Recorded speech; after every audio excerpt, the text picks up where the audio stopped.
Nobody expected her to speak. That was the strange part. For decades, she had stayed silent while books were written, rumors circulated, and names were whispered in half-finished sentences. People speculated. People guessed. People pretended they knew the story. They didn't. Because the truth wasn't loud. It was hidden, and it had stayed hidden because the man she loved had understood something most people never do. Some lives are safer when they remain unclaimed. Her name didn't appear in headlines, not back then, not later, not until years after Dean Martin was gone. And even then, when she finally spoke, she didn't do it for attention. She did it because the lie had outlived the man. She was sitting in a quiet room when she said it, older now, hands folded in her lap, voice steady in a way only someone who has survived real fear can manage. They always thought Dean belonged to the room, she said. They never understood how hard he worked to stay free of it. The interviewer leaned forward, sensing something different. You knew him well? He asked. She smiled, not softly, not nostalgically, but carefully. I loved him, she said, and I loved him in a way that could have gotten us both killed. That was how the story finally began. Not with glamour, not with romance, but with danger. She was the daughter of a man nobody challenged openly, a man whose name didn't need introductions in the cities where money moved faster than law. Her father wasn't a myth, he wasn't a rumor. He was real power, the kind that never needed to announce itself. When she was a child, she learned early what silence meant. Silence meant survival. Silence meant you didn't repeat what you heard. Silence meant you didn't ask questions when men came and went at strange hours. Silence meant you loved your father without trying to understand him. By the time she was old enough to attend dinners and events, she understood another rule. You didn't fall in love with men who lived in the spotlight, because light attracts attention, and attention was dangerous. Dean Martin was nothing but light. She first saw him the way millions did on stage, effortless, smiling like the world had never disappointed him. He looked untouchable. He looked free. She remembers thinking, even then, how wrong that impression was. People think men like him are careless, she said years later, but Dean watched everything. Their first real meeting wasn't romantic. It wasn't dramatic. It was cautious. They were introduced at a private gathering, one of those events where famous faces mixed with people who weren't famous but were far more powerful. She wasn't introduced as anyone's daughter, just a name, just another woman in the room. Dean noticed immediately what others missed. She didn't linger. She didn't flirt. She didn't try to be seen. She watched. Dean was used to attention, but he wasn't drawn to it. What caught his eye was restraint. Later that night, he found himself beside her near a quiet edge of the room. You don't look impressed, he said casually. She glanced at him, amused. Should I be? Dean smiled. Most people are. She met his eyes. Most people are. She met his eyes. Most people want something. That was the first crack. Dean didn't laugh. He nodded. Fair, he said. You don't? She paused just long enough to matter. No, she said. I want to be left alone. Dean raised his glass slightly. That makes two of us. That was how it started. Not as romance, as recognition. They spoke briefly, safely. Nothing personal, nothing revealing. And when the night ended, she left without giving him anything to follow. Not a number, not a promise, not even a lingering look. Dean didn't chase. That was another thing people misunderstood about him. He didn't pursue what wasn't offered freely. Months passed before they saw each other again. This time it was quieter, smaller, a dinner arranged by people who liked control. Dean arrived late, she arrived early. Both did it intentionally. He sat beside her, not across. You still want to be left alone? He asked. She smiled. Depends who's asking. Dean leaned back slightly. Then I won't. That was when she decided she trusted him, not because he was famous, because he didn't press. Their relationship unfolded slowly, carefully, like something built in the dark. No public appearances, no shared spaces where questions could form, no photographs, no witnesses who mattered. She never came to his shows. He never came to her world. They met in borrowed places.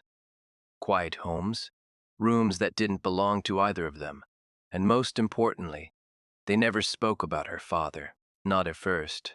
Not for a long time. Dean knew. He always knew. But knowing and acknowledging were different things. The first time she brought it up was after a long silence between them. One of those silences that grows heavy because it's holding something back. "You know who he is," she said. Dean didn't answer immediately. "I know who you are," he said instead. "That's not enough," she replied. Dean looked at her, really looked. "It's enough for me," he said, "but it might not be enough for the world." That was the danger. Because if her father found out, the question wouldn't be whether Dean could be controlled. It would be whether he needed to be removed. Dean understood power. He'd seen it up close. He'd refused it before. But this was different. This wasn't business. This was personal. When her father finally learned, because men like that always learn, it didn't happen in an explosion. It happened in silence. She was called home. No accusations. No anger. Just a look that told her he already knew. "You're seeing him," her father said. She didn't deny it. "He's not what you think," she said. Her father studied her carefully. "That's what makes him dangerous," he replied. The problem wasn't that Dean Martin was weak. The problem was that he couldn't be owned. Her father didn't threaten her. He didn't need to. He explained. "He will bring attention," he said. "Attention brings questions. Questions bring consequences." She argued, quietly, carefully, like someone who knew the rules. "He keeps distance," she said. "He doesn't talk. He doesn't boast. He doesn't ask." Her father listened. Then he said something that stayed with her forever. "That's exactly why he survives." But survival wasn't the same as permission. Her father made it clear. This could not become public. It could not become permanent. It could not interfere. Dean was never summoned. That, too, was deliberate. Instead, the message reached him through absence, through closed doors, through subtle shifts. Dean understood immediately. One night, sitting across from her, he said it first. "This doesn't end well," he said. She shook her head. "It doesn't have to end at all." Dean smiled sadly. "Some things don't need endings to disappear," he said. She reached for his hand. "I don't want to disappear," she said. Dean squeezed her fingers gently. "Then we have to be careful," he replied. "Careful isn't romantic, but it keeps people alive." That was Dean Martin. Not reckless, not dramatic, protective to the point of sacrifice. He never tried to pull her into his world, never tried to make her choose, never once suggested escape, because escape leaves tracks. Instead, he gave her something quieter. Time. Moments that belonged only to them. Conversations without future plans. Love without ownership. She would later say that was the hardest part. "He loved me enough not to ruin me," she said. "And that kind of love is invisible from the outside. But invisibility has a cost. And eventually, it demanded payment." One night, Dean didn't show up. No call. No note. No explanation. Just absence. She waited. Then she understood. Because the message wasn't meant for her. It was meant for him. Dean reappeared days later, unchanged on the surface, quieter underneath. "They're watching," he said simply. She asked who. He shook his head. "Doesn't matter." She knew what he meant. "They won't hurt you," he added. "That's not how this works." "What about you?" she asked. Dean smiled faintly. "I've handled worse. But this wasn't worse. This was different. Because for the first time, Dean Martin had something to lose that couldn't be replaced. And the people who watched Power understood that immediately. That was when the decision was made, not by her father, not by the men around him, by Dean. He ended it without ending it. No goodbye, no fight. Just distance that grew until it felt final. Years passed. She married someone else. Dean kept smiling on stage, and nobody ever knew what had been buried between them, until she finally spoke. And when she did, she said one thing that silenced the room. "They think Dean stood up to power," she said. "What they don't know is how often he chose to step away from it so other people wouldn't pay the price." She paused. "He wasn't afraid," she said. He was careful with love, and that was the secret. The distance Dean created never felt dramatic. That was the cruelest part. There was no final argument, no explosion, no scene that could be replayed and understood. Just a slow retreat that felt deliberate, measured, and permanent. At first, she told herself it was temporary. Dean was careful like that. He pulled back when the world pressed too close. He waited until things cooled. He returned when it was safe. That had always been his way. But weeks passed, then months, and the silence didn't break. She heard his voice on the radio, saw his face in magazines, watched him laugh on television, unchanged, unmarked, still playing the man everyone believed him to be. Only she knew what it cost him to stay that way. She never called him. That was part of the unspoken agreement. Love survived only as long as it didn't demand proof. Years later, she would say something that startled the interviewer. "Dean never promised me forever," she said. "He promised me safety, and he kept that promise by leaving." Her father never spoke Dean's name again. That was how she knew the decision had been accepted. In that world, silence wasn't forgiveness, it was closure. The man she eventually married was respectable, connected, but not dangerous. Someone chosen not for passion, but for insulation. Someone who wouldn't ask questions he didn't want answered. Dean attended the wedding, not as a guest, as absence. She didn't look for him. That was another rule. If you didn't look, you couldn't be seen. Dean didn't send flowers. He didn't send a note. He didn't break the boundary he'd drawn. Years passed like that. Her life filled with obligations, appearances, dinners where everyone smiled and said nothing real. She played her role flawlessly. Daughter, wife, mother, the public version of safety. But some nights when the house was quiet and the world had stopped demanding things from her, she remembered Dean's voice, not when he sang, but when he sang softly, carefully, like every word mattered because it might be the last one that stayed private. He always sounded like a man who knew time was borrowed, she said. Not rushed, just aware. Dean Martin aged differently after that.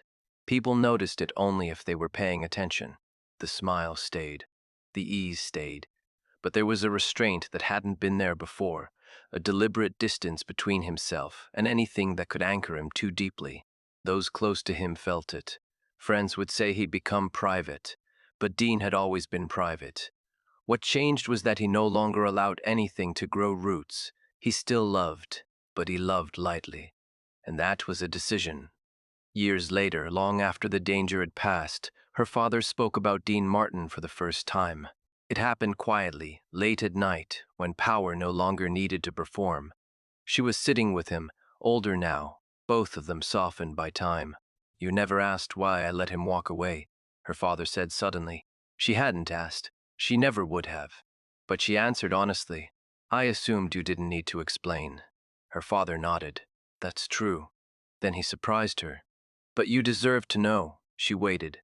"I watched him," her father said, "from the moment I learned who he was to you." She stiffened, but he raised a hand. "I didn't watch him like a threat," he continued. "I watched him like a test." She frowned. "A test of what?" Her father looked at her carefully. "Of whether a man could love you without trying to own you." The words hit harder than she expected. "He never tried to move you," her father said. "Never tried to pull you out of your life. Never tried to use you as leverage. Never tried to bargain with what he didn't understand." Her father exhaled slowly. "Men like him are rare," he said. "They're dangerous in one way and safe in another." She asked the question she'd never dared ask before. "Why didn't you stop him?" Her father was quiet for a long moment, because stopping him would have meant breaking something that didn't need to be broken, he said, and because he did the one thing that made him untouchable.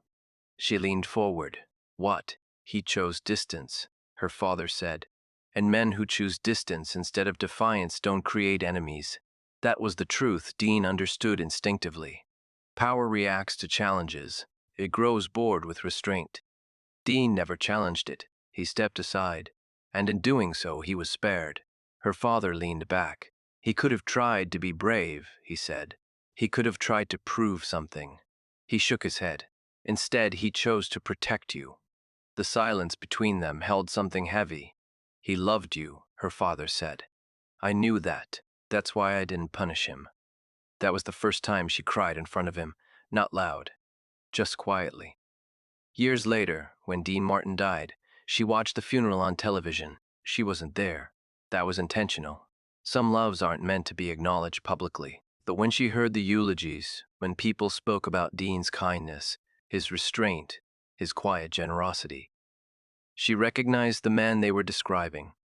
They were finally seeing him clearly. She attended the memorial alone afterward, late, when the crowd had thinned and the cameras were gone. She stood at a distance. She didn't touch anything. She didn't leave a note. She just stood there long enough to say goodbye in the only way she was allowed to. Years passed. The world moved on. Stories about Dean Martin stayed polished, entertaining, safe. No one talked about what he gave up. No one talked about the love he buried to keep others alive.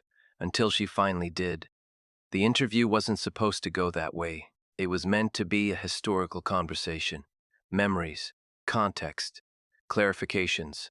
But when she spoke his name, something changed. "You don't tell this story to correct history," the interviewer said gently. "Why now?" She thought for a long time before answering. "Because people think strength looks like standing your ground," she said. "Dean showed me that sometimes it looks like walking away."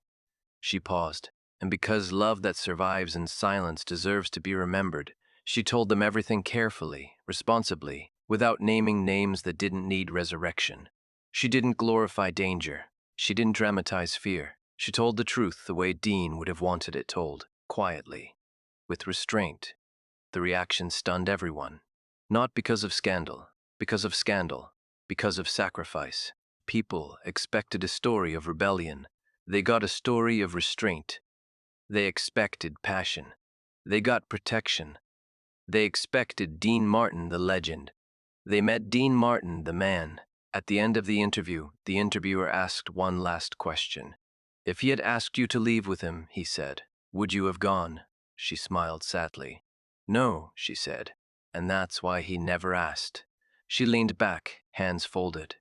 "He knew I would have paid the price," she continued, "and he refused to let love become a debt. That was the secret. Not an affair, not danger, not scandal. The secret was that Dean Martin loved someone enough to step out of her life completely, and in doing so, he preserved both of them." She ended the interview with one final sentence. "Dean Martin wasn't fearless," she said. "He was responsible." And that was the most shocking detail of all, because real power doesn't always roar. Sometimes it chooses silence. Sometimes it chooses distance. Sometimes it chooses love that never gets claimed. And Dean Martin chose all three.